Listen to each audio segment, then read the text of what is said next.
200 రోజులు డైరెక్ట్గా ఆడిన 7 సినిమాలున్న ఏకైక హీరోగా బాలయ్య రికార్డు క్రియేట్ చేశారు.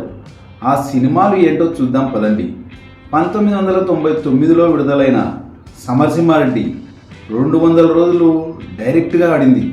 17 సెంటర్లలో 200 డైరెక్ట్గా ఆడిన చిత్రం సమరసింహారెడ్డి. నెక్స్ట్ 2001లో వచ్చిన నరసింహనాయుడు 200 రోజులు డైరెక్ట్గా 20 సెంటర్లలో ఆడి రికార్డు క్రియేట్ చేసింది. నెక్స్ట్ బాలయ్య కెరియర్లో మరో 200 రోజులు డైరెక్ట్ ఆడిన చిత్రం సింహ. ఈ సినిమా విశాఖపట్నం జిల్లా గోపాలపట్నం మౌర్య డీలక్స్లో డైరెక్ట్గా 200 రోజులు ఆడి రికార్డు క్రియేట్ చేసింది. నెక్స్ట్ బాలయ్య కెరియర్లో 200 రోజులు ఆడిన మరో చిత్రం 2014లో వచ్చిన లెజెండ్. ఈ సినిమా ఎమ్మిగనూర్ మినీ శివాలో డైరెక్ట్గా 200 రోజులు ఆడి రికార్డు క్రియేట్ చేసింది.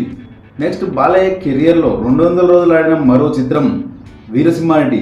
కర్నూలు జిల్లా ఆలూరులో SLNS థియేటర్లో డైరెక్ట్ 200 రోజులు ఆడి రికార్డు క్రియేట్ చేసింది ఈ చిత్రం.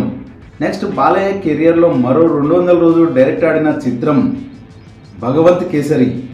ఈ సినిమా చిలకలూరిపేట రామకృష్ణ థియేటర్లో డైరెక్ట్గా 200 రోజులు ఆడి రికార్డు క్రియేట్ చేసింది. నెక్స్ట్ అదే రికార్డు క్రియేట్ చేసిన మరో చిత్రం రీసెంట్గా వచ్చిన డాకు మహారాజ్.